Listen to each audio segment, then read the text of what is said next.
next very well-known, again, very, very renowned Professor Dr. T. Ganesan Avargal.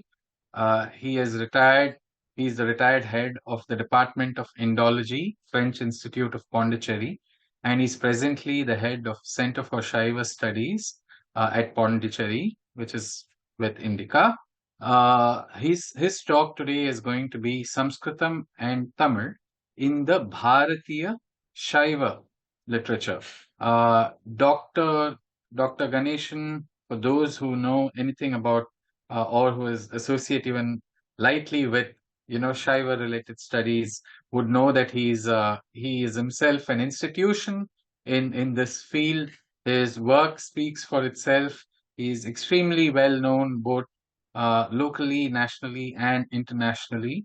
I'll read out a few words about him before I invite him to speak.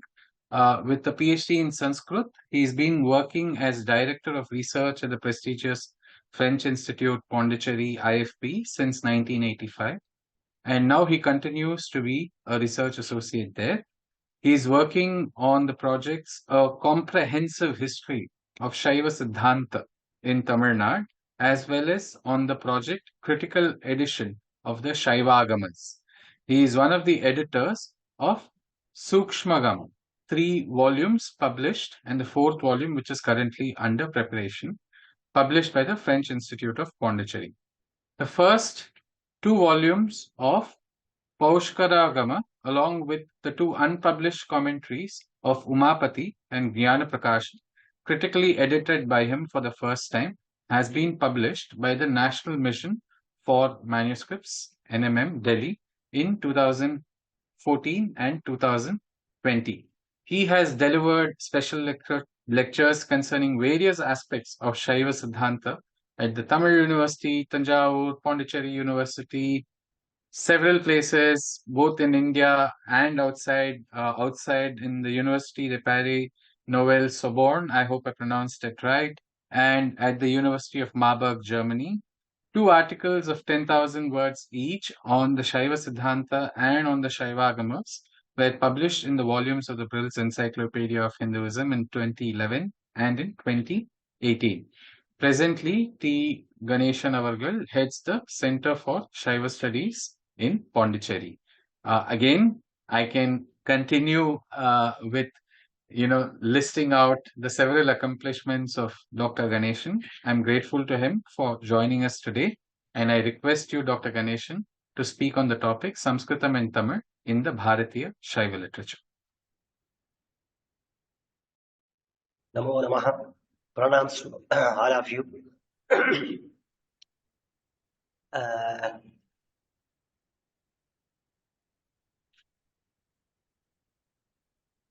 வெண்டிரை கருங்கடல் ஏழும் விண்டொட பொங்கிய சென்னி சிமயமும் வீங்கிய ஏழிலும் பொழிலும் எண்ணீங்குயிரும் அளவில் அண்டமும் முளையின்றி விளைத்தம் மலரோன்றாதையை வகுத்து தளரா முன்னோர் இல்லா முன்னோர் பின்னும் இளமையும் அகதா வியைந்தோன் வள மலி தோற்றம் ஈறு ஒன்றில்லோன் கூற்று கிளியே முற்ற ஒளி மான் திருநகை அருளினங்குழை பரப்பி இருடீர் கருணை மானனை உயிர் நிமிரருந்த மலர்ந்த மாதர் மரகதவல்லி அந்திவானத்து அணிநிறங்கவர்ந்து சிந்தை செல்லா செழுங்கிரி ஒருவால் வளங்குளப் படர்ந்த வண்ணம் போல அறபோலமர்ந்த பாகன் துறவோர்க்கு எல்லையாகிய தொல்லோன் ரணாது பாமான் சேவடி பரவ Naaman புலதா நலங்குளச் சிறந்தே.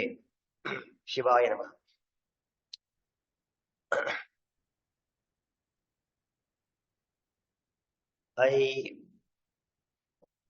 My sincere pranams to all, and my sincere thanks to INDICA and Shri Harikiranji and the organizer, now the present today's conference organizer, Shri Mekha Kalyana Sundaramji, for giving me an opportunity to share some of my views on this Tamil Saṃskṛtam themed discourse today. I request your all of you to bear with me because of my congestion in the throat, which is suddenly developed for the past 3 days. The Tamil and Saṃskṛtam for Śaiva Siddhanta, we can say, in Tamil Nadu. The invocatory passage which just now I read out is in Agaval meter. It is the first invocatory passage of on Shiva in the ancient Tamil text Jnanamritam, composed in the 11th century.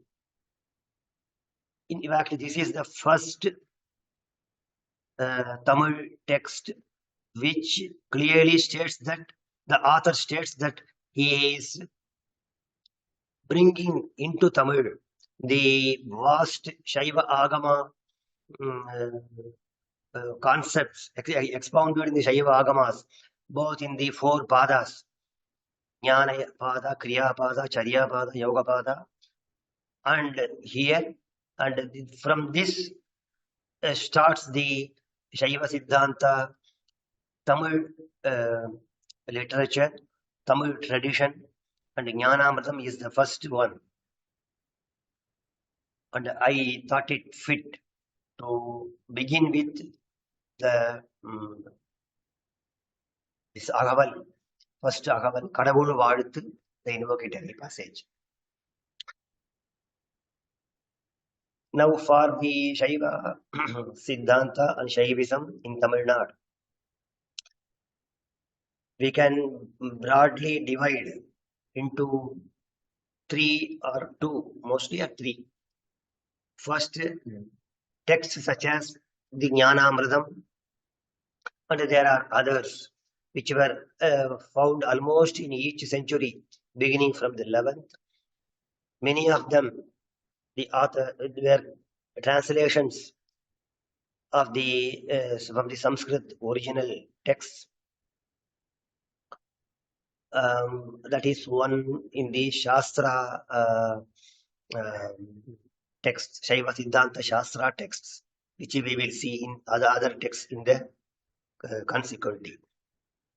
Then there are the Puranas, both the Mahabhāratas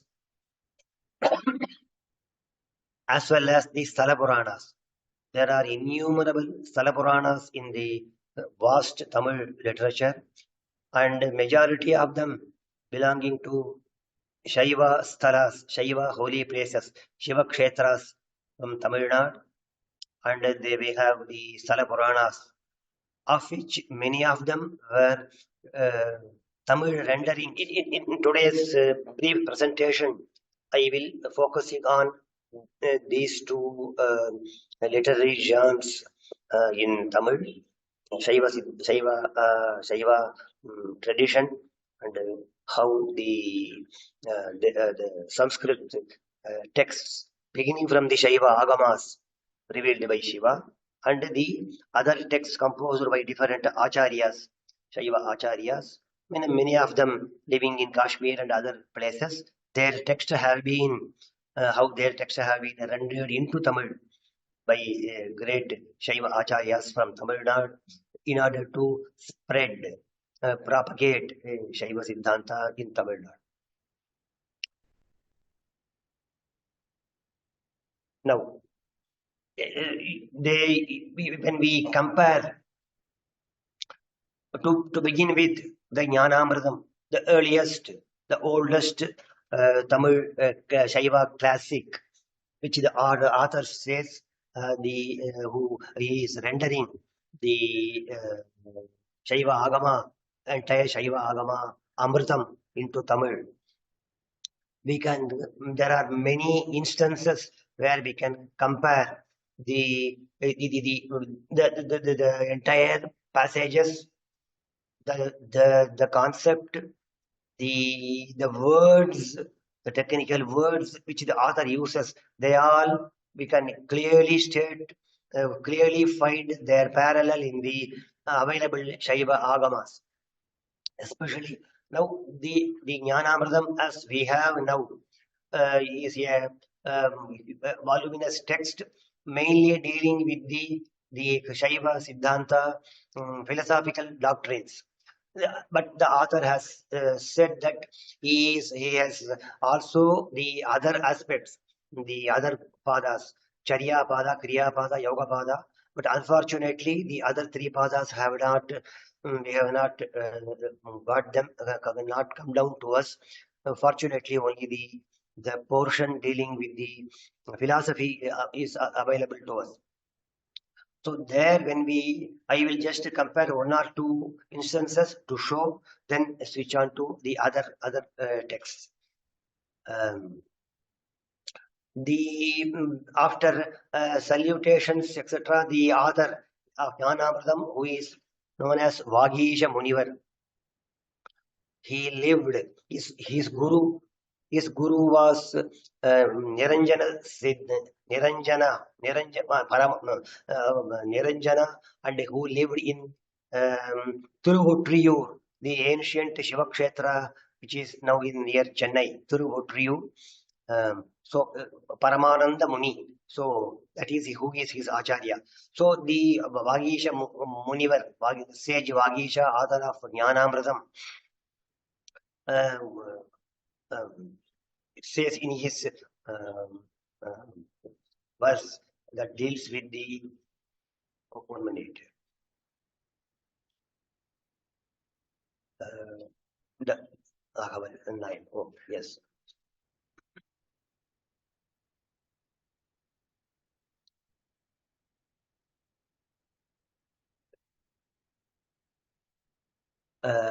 First, the threefold state of the bound self, Pashu, Triyavastha.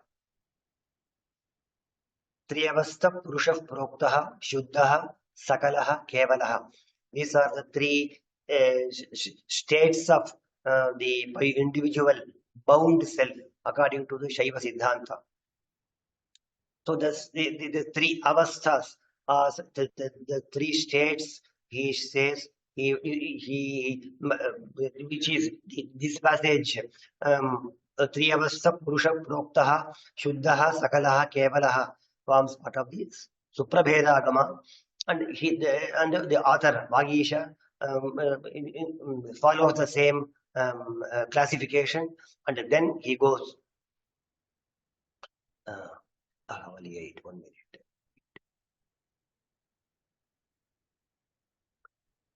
In the 8th verse, it starts with the expounding from all the three states and other aspects of Pashu. Now there we find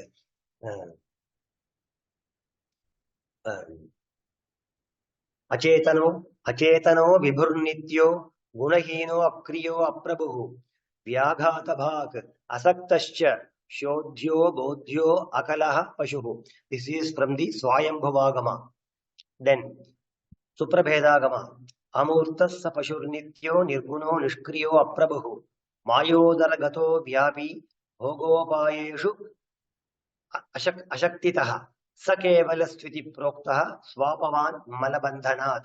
So these are the classification of the Pashu into three states expounded in the Agamas, giving them, describing the status of the Pashu when it is bound in the world, where it is bound, is its own innate nature is bound by the Anavamala, experiences good and bad, happiness and sorrow in the world, has a body, physical body, mental, mind and other internal organs, and goes about in the world reaping its own fruits of karma, both good and bad. So these in nutshell, these agamas, and they explain this the status of the Pashu. So while explaining the same, in the Jnanamritam also, we find the usage of some of the exact terms used by the Śaiva Agamas which the author says.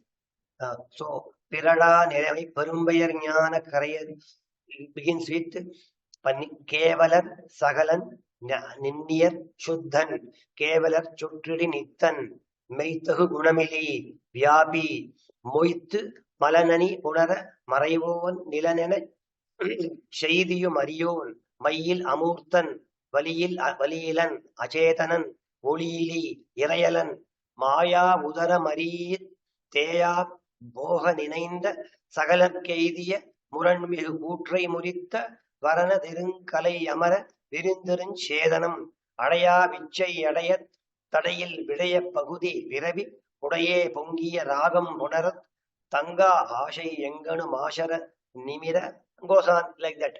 So here these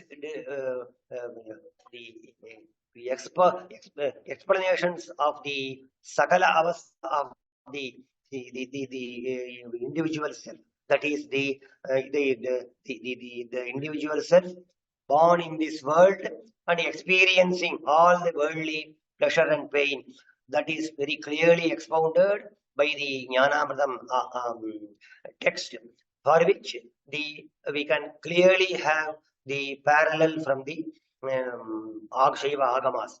And it is very one important word expression is Maya Udara Mari. So the individual self is inside the Maya Udaram, he is in the womb of Maya and experiences pain and pleasure. The same Maya Udara Mari is used, Maya Udara, the Suprabhedagama. We have Mayodara Gataha Vyapi Bhogopaya Vichintaka. So he is always thinking of various means to experience the pain and pleasure, and he is inside the Maya. So Maya, concept of Maya is something very different in the Śaiva Siddhanta. Maya is the to tell it in a nutshell, it is the material cause of the entire world through by which Shiva creates the world, and as well as the individual physical body for the selves. So that is why he is in the Maya Udara. Like that, we can then Amurtaha, Nityaha, Nirgunaha, which we find in the Suprabhedagama, they are also repeated in the Jnanamritam. This is just one example. Similarly, in the case of the Shuddhavastha, when the pure state where the individual self, after getting removed the Maya Mala, Karma Mala, etc., attains the pure stage. So that stage is explained by the Jnanamritam passage, for which there are parallels in the other agamas. For example, in the Pragendra agama, Dehanyo Anashvaro Vyapi Vibhinna Samalo Ajadaha. This is the Paushkara agama. That also where there is parallel in the Jnanamritam. Then there is a passage in the Kiranagama, Yatha Vastram Sadoshatvat Malantasam Vishuddhyati Ashuddha Pudgalopyevam Mayodara Gato Pisan. That is just as a dirty cloth is washed, washed with cow dung as well or by saline sand. In the same way, the mala of the individual self is removed by putting it inside Maya Udara. This expression is also found in the Vagisha Munivar, the Jnanamritam text in another passage. So I am not reading the long passages, just to show the ideas and the words and concepts taken from the Agamas. They are incorporated in the Jnanamritam text. Yes. Yes. Then there is the another Paushkaragama passage. Pravartamano dehadi chetanadishtita sada swada pravritti shunyatvat jadatvena gatadivat. So this is also this passage is used is exactly rendered into Tamil in the Jnanamritam.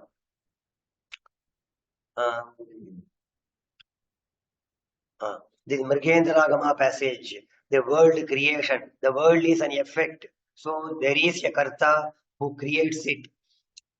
And Karyam Kshityadi Karta Ishaha Tat Kartuhu Nopayujyate Na Swarthamapi Achit Bhavat Nanarthyam Kartru Gauravat Parisheshyat Parartham Tat Kshetrajnaha Sa Paraha Tayoho. So there is the how the individual self, the world is created not for Shiva. And the world being Jada does not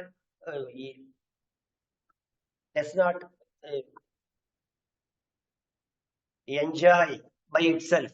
So Parisheshya, by Parisheshya Anumana, there is the individual self for whom the world is created. This is the Mrigendragama passage, which the Jnanamritam also it is exactly rendered. And also we have the Shivajnana Bodha passage. Nachit chit sannidhav kintu na vittasve ubhe mithaha prapancha shivayor veta yaha sa atma tayoho pruthak.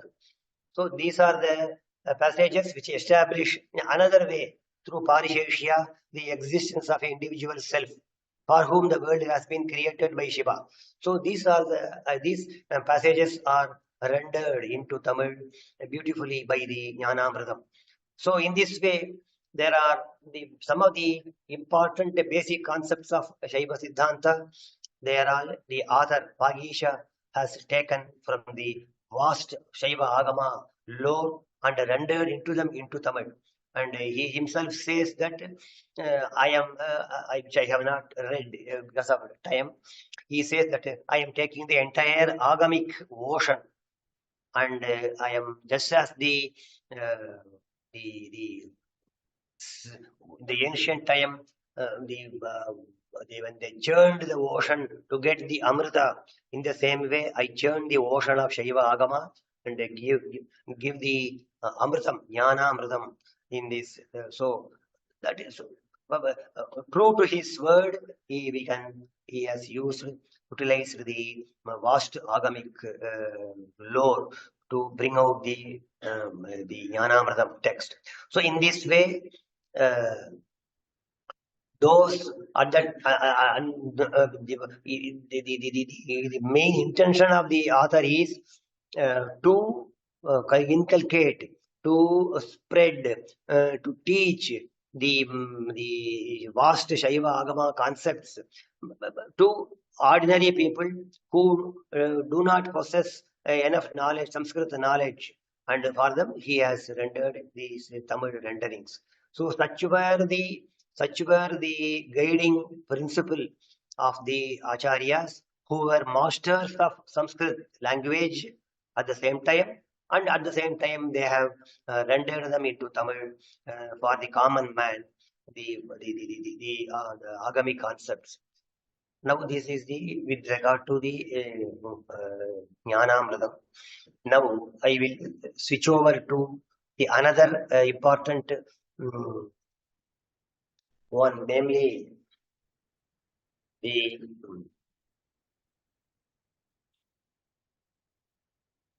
come to the Śaiva Siddhanta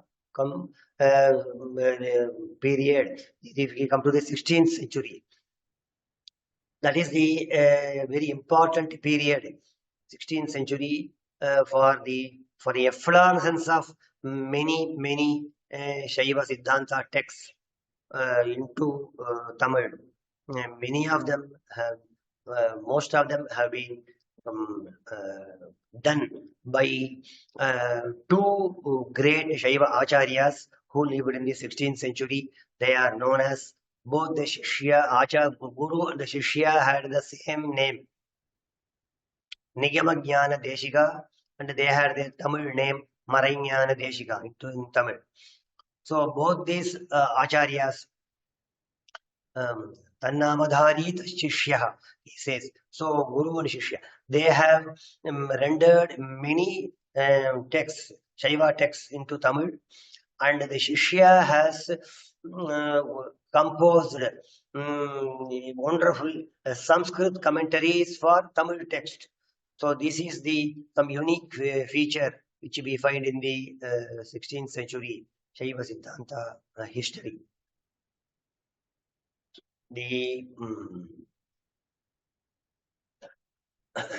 So we have seen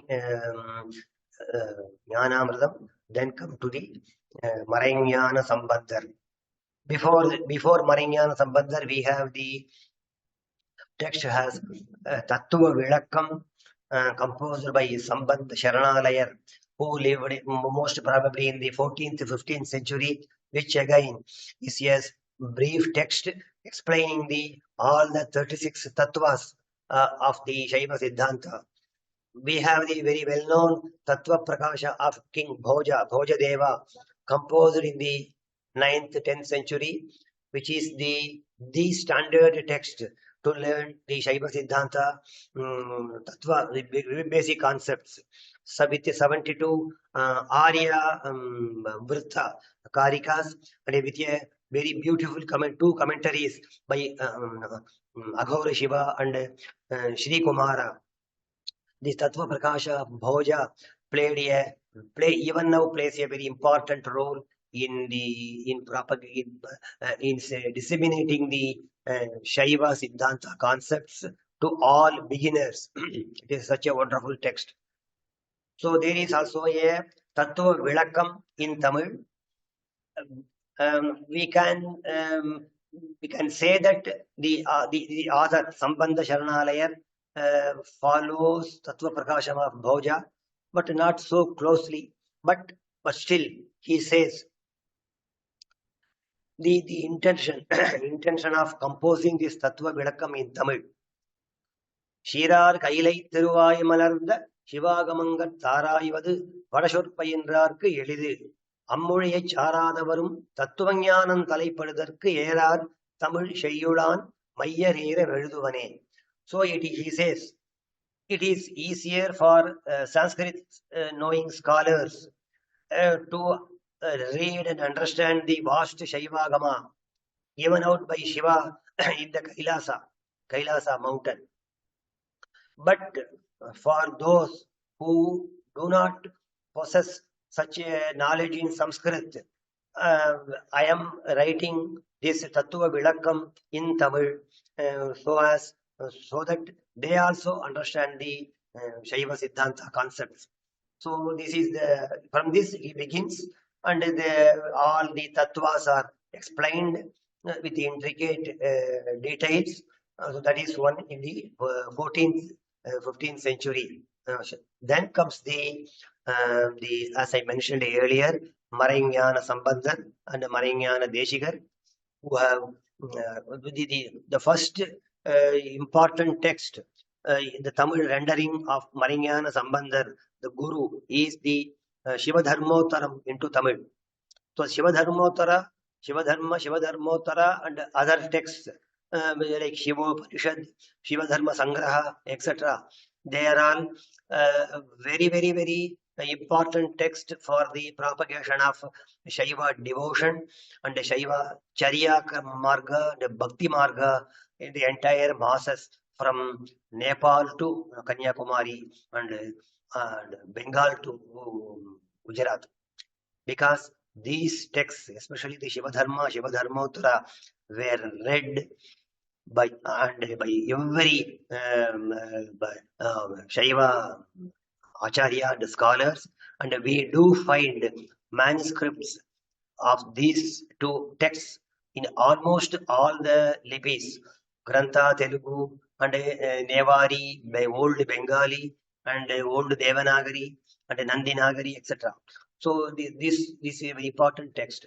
And Maraññāna Sambandhar in the 16th century, who lived at Chidambaram, who had a huge matha.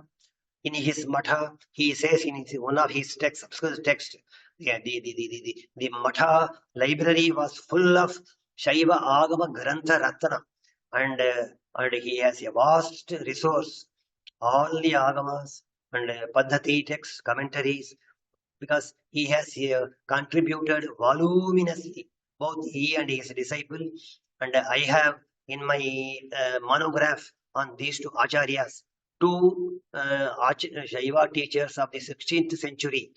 I have published from the French Institute in 2009. I have extensively studied analytically their works. Only a few of them have been published. Many of them are still in manuscripts. And unfortunately, the original Matha in the Chidambaram has completely destroyed. And fortunately, many of the manuscripts have been somehow brought to our French Institute manuscripts collection. And by the grace of Bhagavan Shankara, I was fortunate to detail catalog them and study them analytically, and in my book. So I have brought them how they have contributed immensely for the propagation of Shaiva. Both not only Shaiva Siddhanta doctrines, but at the same time Puranas. These two acharyas, especially Marignana Sambandar, have rendered into Tamil the two Sthala Puranas, Arunagiri Puranam, that is for Thiruvannamalai, and the Kamalalaya Chirappu, the Sthala Purana of Thiruvaru, both ancient Shaiva Kshetras.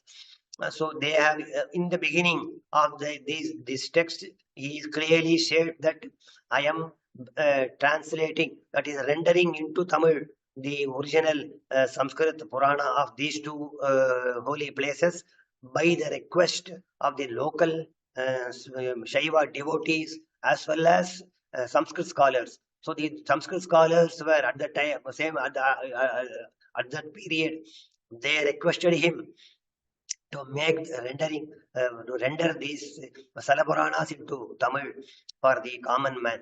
So these clearly state that for all the Salapurana literature in Tamil, the original and basic texts are all in Sanskrit. Just a minute.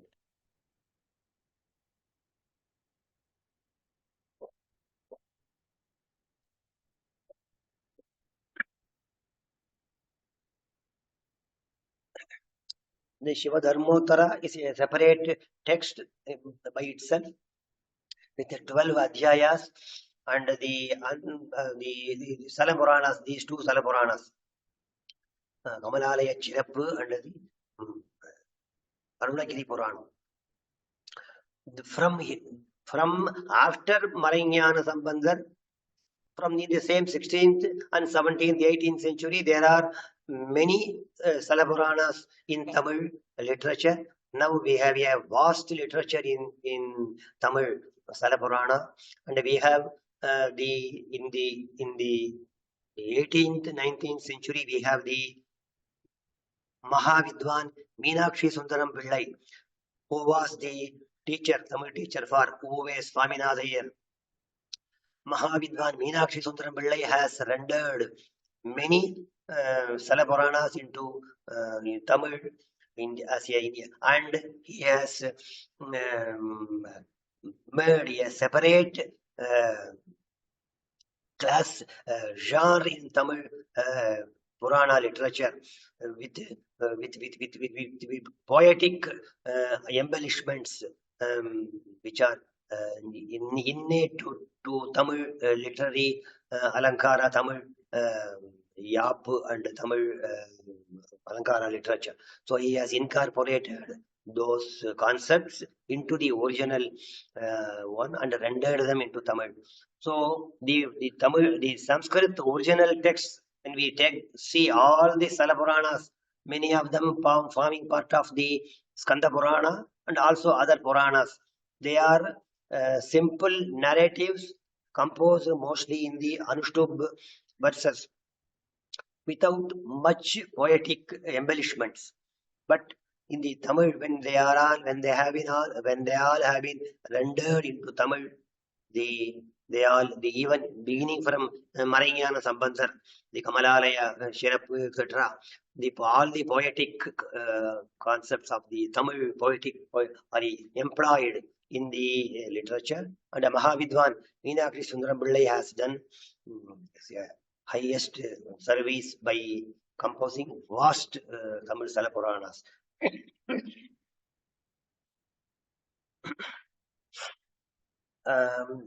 Now this is for the Purana, Salapurana and that literature, that genre. The same Maraññāna Sambandhar, we have Maraññāna Deshikar, we have the other, the Śaiva Siddhanta texts. He has the Śaiva Samaya Neri. This is a very important text. In the Śaiva Siddhanta system, there are the agamas, then there are the paddhati texts. The paddhati texts expound the nitya, naimittika rituals. So the nitya starts with the getting from bed. So what are the rituals on the initiated, a Dikshita Śaiva should perform from getting up from bed in the early morning till he's going to bed in the night?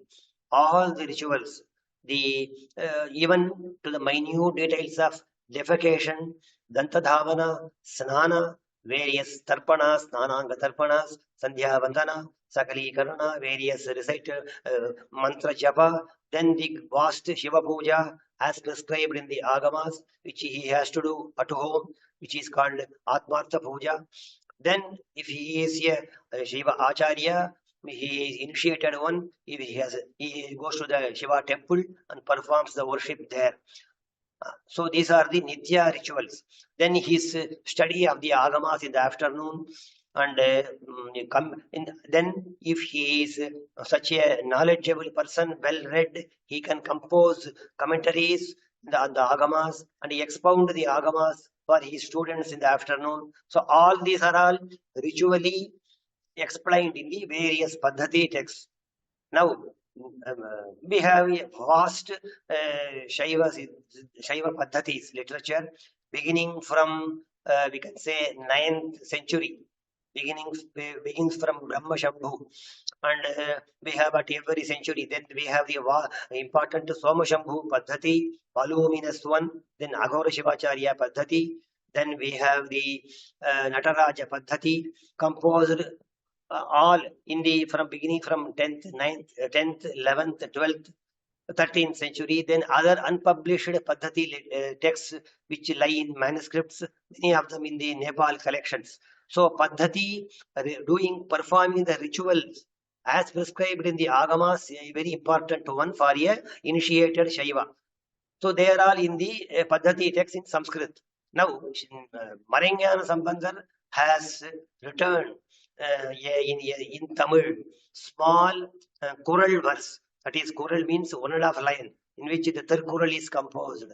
So he has composed Śaiva Samaya Neri. So where he, for the first time, he in the Tamil history of Tamil, especially history of Tamil Śaiva literature Siddhanta, a Paddhati is composed in Tamil. Again, for those initiated Śaivas, for who do not possess enough Sanskrit knowledge. So as a ready reference, so he has composed in a very such a brief, concise way, nearly more than 565 choral passages expounding all the Nitya rituals. Now the Shishya, again Maraññāna Deshikar, what he did. So he has, being a Shishya of Maraññāna Sambandhar, possessing vast Agama literature manuscripts in his Matha at Chidambaram, for each verse, Śaiva Samaya Neri Drishtantam, he has composed by way of commentary. where he shows for each Kural passage of Śaiva Shamaya Neri, he shows passages from the vast Agama literature, and thereby he adds explanations and shows how his Acharya, his teacher, fully follows the Śaiva Agama corpus for expounding the Śaiva rituals. So this is a very unique contribution for in the Śaiva Siddhanta literature. Yeah, a form of Sanskrit commentary, of course, composed of hundreds and hundreds of passages from the Agamas to explain, to substantiate the original Tamil Kural verse. This is one important. So this is in this, apart from the Puranas, Puranas, the Śaiva rituals, they have rendered into Tamil ritual manuals, and there were 3 or 4 more small texts, that is Somavara Vrata Anushtanam and Shivaratri, Mahashivaratri Vrata Anushtanam, all in Tamil, verses explaining the special puja to be performed by all Shaivas on the Kartika Somavara, on the Mahashivaratri night, and Somavara Shivaratri Kalpa. If the Mahashivaratri falls on the Somavara, again it is much more special. So special puja. So all these the methods in a very brief manner expounding the puja procedure in Tamil. So for which Marangiyana Sambandhar has taken from the Skanda Purana and other Puranas. He clearly states that I am taking the help of the Skanda Purana and rendering them into Tamil. So their all intention was, but at the same time, and to render, to make them known among all people, all classes of people, especially women who do not possess Sanskrit knowledge, to follow Śaiva rituals, to study Śaiva Siddhanta concepts, and the Salapuranas, read the Salapuranas, and so in this way Shiva Bhakti and Shaivism to propagate, to educate them, they have rendered such a immense service by combining Tamil and Sanskrit, and rendering such many Tamil texts, all based on the original Sanskrit texts from the Puranas. So I can just even as a conclusive statement, in this way both Sanskrit and Tamil languages were utilized as complementing each other throughout the history of Śaiva Siddhanta in Tamil Nadu by many of the greatest Śaiva teachers during the most crucial periods in the religious history of South India. This practice was very much helpful in propagating widely the Śaiva philosophical doctrines to the common mass as well as for the erudite ones. So that was their intention. In none of their works, in none of their works we find that one language is superior to the other, this is better than the other. No, they all have highest regard for the tradition, sampradaya, the agama, which were originally given in Sanskrit by Shiva to various gods, and they never fully accept. And they themselves were highest Sanskrit scholars, and apart from scholars. But then at the same time, they are doing such a service by rendering many of these such important texts into Tamil for the common man, for the common Tamil mass, for women, and etc. So that everybody follows the Śaiva ritual and Shiva Bhakti, which is the only means for moksha, not only for moksha, for also for the Ihalok Saukhya, Bhoga and Moksha. So Shiva Bhakti and Shiva's anugraha are the basis. So to inculcate that idea, to inculcate them strongly in their minds, they have rendered all these texts into Tamil, and yes. So then we have, but since because of want of time, the again coming to the Sthala Purana literature. The first, just as the Śaiva Siddhanta doctrinal text, Tamil text starts with the Jnanamritam of Vagisha, composed in the 11th century in Tamil Nadu. In the same way, the Sthala Purana literature in Tamil starts with the 13th century by Perumbatra Puliyur Nambi, who has composed the Sthala Purana of Madurai Kshetra, where according to the Skanda Purana, Shiva has given divine place, Leela, Shiva Leela, 64 Shiva Leelas, and the Sthala Purana of Madurai. Madurai has many Sthala Puranas. Even in the Sanskrit, there are more than 7 or 8 Sthala Puranas, different part of different Puranas. The Tamil rendering is the Nambi Thiruvilayadal by Perumbatra Puliyur Nambi in the 13th century. So he lists out all the 64 Leelas of Shiva and the Purana. Again, as none of the Tamil Purana authors, they are both poets, great poets in Tamil. Of course, strong knowledge in Sanskrit. At the same time, they are greatest Shiva Bhaktas.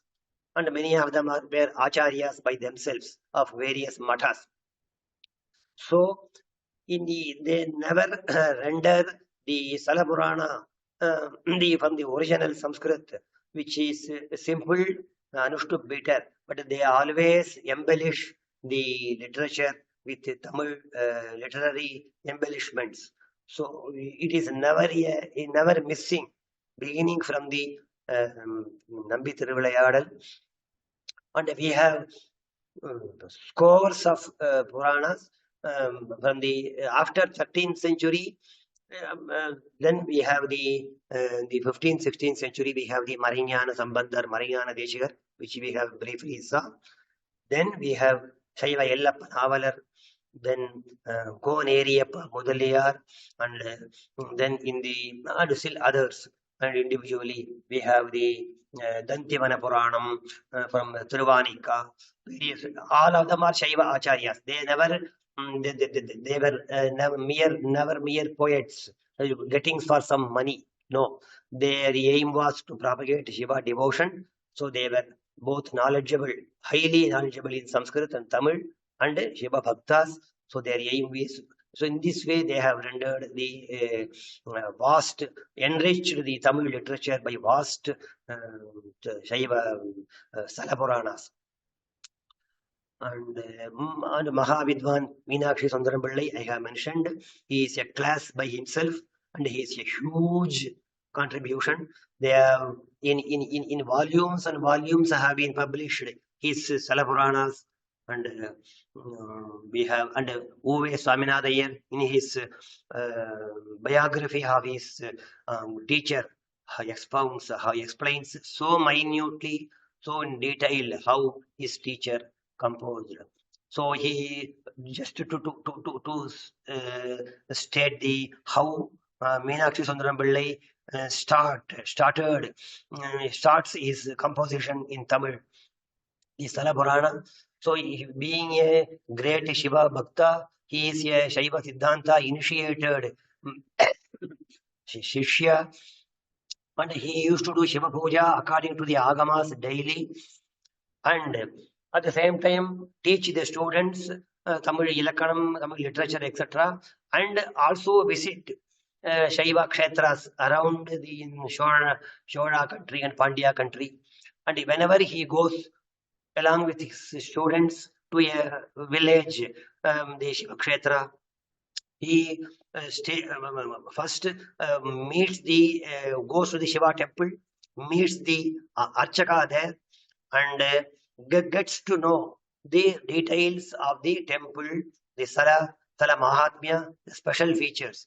So the temple priests were very well read at that time, and they requested him to compose, being a great poet, to compose the Sthala Puranas. So immediately many of them possessed the original text. So the Meenakshi Sundaram Pillai, though he did not possess good Sanskrit knowledge, but so he makes them read the original Sanskrit text. And the temple priests or some other Vyakarana Pandita in the village used to explain in Tamil the original Sthala Purana. So he just used to listen for hours, in never writing anything. Immediately, everything he understands in several hours, gets into gets to know of them. Then on a auspicious day, he starts composing the Tamil Sthala Purana in his own way, incorporating those ideas which he has heard from the Sanskrit scholars in that village. In that way, he has returned. So this is how Meenakshi Sundaram Pillai used to do. That's how Uve Swaminatha Iyer has written in his biography. So I think I have come to the end of this today's lecture of how Tamil and Sanskrit, even now, they cannot be separated. And just as Shiva with his 14 sutras, Maheshwara sutras, from which the entire Saṃskṛta Vyakarana has come out. In the same way, he is the originator of the Tamil language also, and that is the traditional Śaiva, traditional Tamil view. And both Sanskrit and Tamil are two eyes of Shiva and two eyes of the Śaiva Marga. And with these two, on these two lines, complementary lines, the Śaiva Siddhanta, as well as Śaiva devotional, Śaiva Bhakti literature, Purana literature, everything developed in Tamil Nadu is developing, and they cannot be separated by anybody's wish or otherwise other explanations. So this is the historical, indelible, clear evidence, and it will go on for centuries, unending with the grace of Shiva. In this way, I conclude my brief presentation of Tamil and Sanskrit for the Śaiva Siddhanta, how they were employed.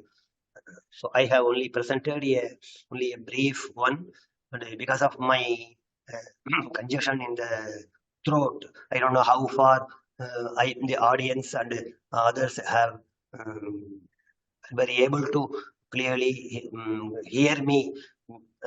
I beg your indulgence and pardon for this drawback today. And with this, I conclude my lecture. Namah Shivaya.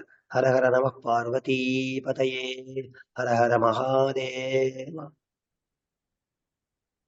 Thank you so much. Thank you so much, Dr. T. Ganesan Avargal. Despite the throat congestion that you caught on to in the last 3 days, you very kindly continued to stay with the symposium and gave such a fabulous lecture on Saṃskṛtam and Tamil in the Bhāratīya Śaiva literature.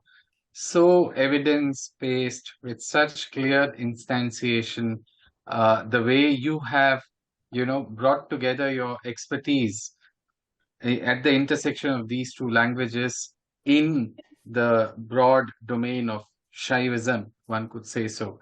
with very, very particular examples. And you also said that this is not comprehensive. You have picked some examples for the purpose of this particular symposium, and given the 45 minutes that you had in hand, this was truly illuminating in so many ways. Thank you so much, Dr. Ganesan.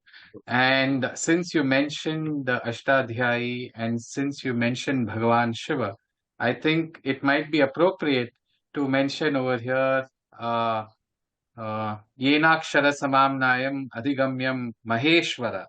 So in the prayer that is used for Panini, we mention Maheshwara. And in the Tirukural, say Agara Mudala Iltellam Adi Bhagavan Mudatre Ulaga. Right? So there is a very clear reference both in Saṃskṛtam and Tamil. People can quibble about what the Bhagavan over there means, etc. But the fact that both of these languages by authors of these particular languages and by traditions of these particular languages have associated a certain sacred element to it is something that is a historical fact. People can believe or not believe. With those few words, I thank you again.